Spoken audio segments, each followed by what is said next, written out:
दोस्तों, नमस्कार।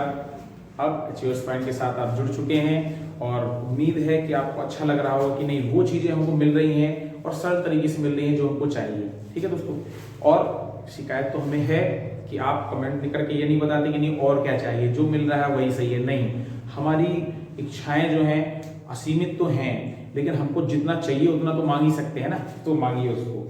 आज हम आपको बताएंगे कि जो हमारे भिन्न हैं, जो भिन्न संख्याएं होती हैं या जो परिमेय संख्याएं हैं अपने पास, तो परिमेय संख्याओं में एलसीएम एचसीएफ कैसे निकालते हैं, एलसीएम और एचसीएफ कैसे निकालते हैं, किसका, परिमेय संख्याओं का, भिन्न संख्याओं का। नॉर्मल का एलसीएम एचसीएफ हमने पढ़ लिया है। देखिए हम क्या कर रहे हैं, सिलेबस को लगातार लेके चल रहे हैं। जैसे हमने सबसे पहले बताया था आपको, संख्याओं के बारे में बताया था, संख्याएं कितनी होती हैं, पूर्ण कौन सी होती है, भाज्य कौन सी होती है, भाज्य कौन सी होती है, पूर्णांक कौन सी होती है, सम विषम सबके बारे में बताया था। फिर हमने उसके बारे में क्या बताया, आपको बोडामास के तरीके बताए थे। बोडामास के तरीके का भी एक और वीडियो बनाएंगे जिसमें आपको कुछ अलग अलग प्रकार के प्रश्नों को भी समझाएंगे कि कैसे वो प्रश्न हो रहे हैं और उसको हल कैसे करते हैं।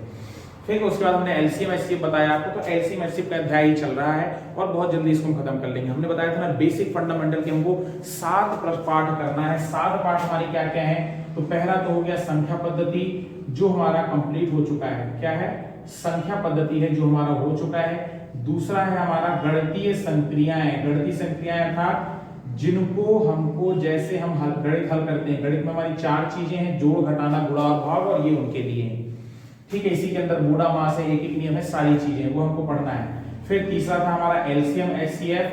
इसमें हमने कुछ चीजें आपको बता दी है, एलसीएम एचसीएफ भी बता रहे हैं, क्योंकि यहाँ पे हमको हल करने के पहले एलसीएम एचसीएफ लेना पड़ता है, इसलिए हम गणितीय संख्याओं में पहले क्या ले रहे हैं, एलसीएम एचसीएफ ले रहे हैं। ठीक है ना। चौथा हमने क्या बताया था, हमको पढ़ना है अनुपात और समानुपात, अनुपात और समानुपात। और इसके बाद दोस्तों क्या है, इसके बाद हमें एक चैप्टर और पढ़ना है जिसका नाम क्या है, औसत। औसत भी पढ़ना है। और औसत के बाद हमको क्या पढ़ना था, यहाँ पे हमारा एक छूट गया है, वर्ग, वर्गमूल और घन, घनमूल। तो ये, और उसके बाद क्या हमारा प्रतिशत। ये हमारे 7 बेसिक चैप्टर है जिनको हमको किसी भी स्थिति में खत्म करना है, जो सारे प्रश्नों में आना है ना दोस्तों।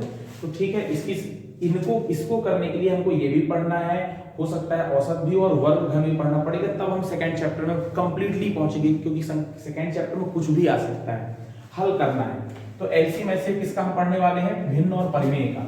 जैसे हमको दे दिया कि 3/7, 6/8 या 5/8 या 7/9, इनका लघुत्तम क्या होगा। दोस्तों बहुत सरल है, अगर हमको लघुत्तम पूछ रहा है, क्या पूछ रहा है, लघुत्तम इनका पूछ रहा है, तो बहुत सरल है। अगर इसमें हम जानते हैं, इसको हम क्या कहते हैं, ऊपर वाले को अंश, नीचे वाले को क्या कहते हैं, हर।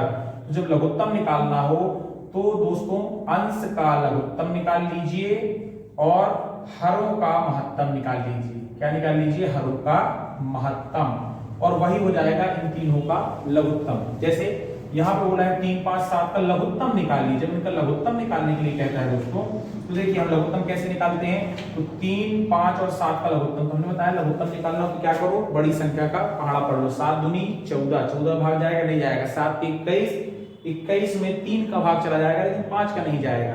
7 पना 35, 35 में देखिए 3 का भाग नहीं जाएगा, 5 और 7 का चला जाएगा। ये तो बड़ी दुविधा है। 7 पना 35, 7 छिंग 42, 42 में 5 का नहीं जाएगा। 7 सतहिया 49, 49 में किसका दोस्तों, 7 का चला जाएगा, 5 और 3 का नहीं जाएगा। 7 अट्ठे 56, 7 नाम 63, 7 धाम 70 तक पहुंच गए। 70 में 5 का जा रहा है, 7 का जा रहा है, लेकिन 3 का नहीं जा रहा है दोस्तों, है ना। अब थोड़ा सा और आगे बढ़ते हैं, या हमने एक चीज और बताते हैं, जब तीनों अभाज्य संख्याएं हैं, इनका आपस में गुणा कर दीजिए। गुणा करके उसके आधे में भाग करके देखिए, हो सकता है चला, जैसे 7 पना 35 यानी 105, 105 का आधा करके देखिए, नहीं होगा, दशमलव में आ रहा है। तो इनका जो क्या जाएगा, अंशों का जो लघुत्तम है वो हमारा क्या जाएगा, 105। क्यों आ जाएगा, क्योंकि तीनों अभाज्य संख्याएं हैं, और अभाज्य संख्याओं का लघुत्तम निकालना हो तो आपस में उनका गुणा करना पड़ता है। तो लघुत्तम इन तीनों का निकाल रहे थे, तो ऊपर अंश कितना आ गया, 105। क्या निकालना था, उसका अंश का लघुत्तम। नीचे क्या है, हर का हर, हरों का क्या निकालना, महत्तम। 7, 8, 9, आप देखिए ये अभाज्य संख्या है, ये भाज्य है, ये भाज्य है, इन दोनों में किसका 2 का और 3 का भाग जाता है, लेकिन ये अभाज्य है। और कहीं भी अगर अभाज्य संख्या रहेगी दोस्तों और उसका अगर भाग कहीं नहीं जा रहा है, उसका महत्तम कितना आएगा 1।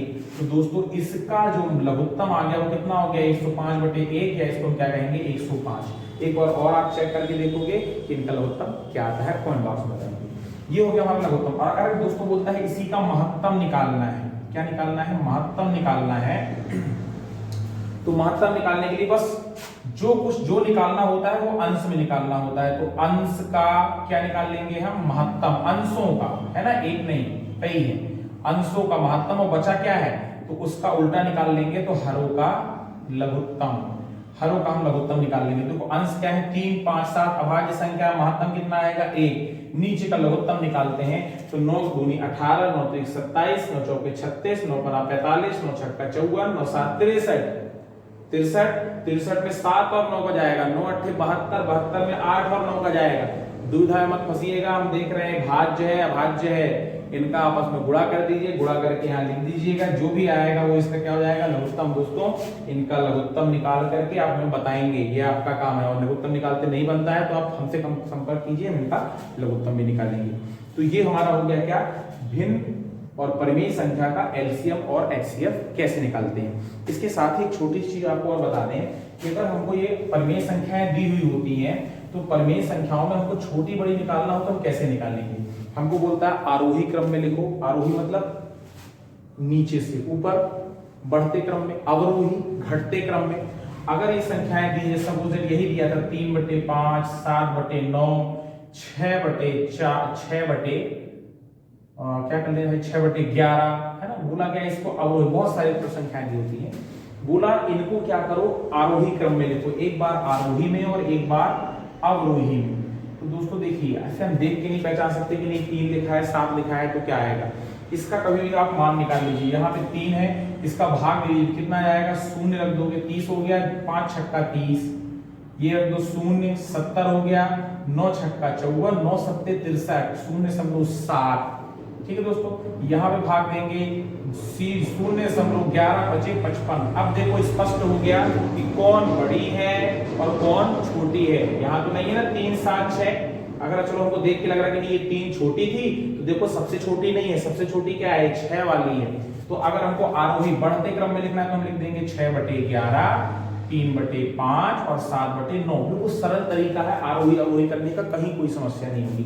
अब इसी को अवरोही करना है घटते क्रम में तो सबसे बड़ी लिख दीजिए, फिर उसके बाद उससे छोटी लिख दीजिए और फिर सबसे छोटी लिख दीजिए।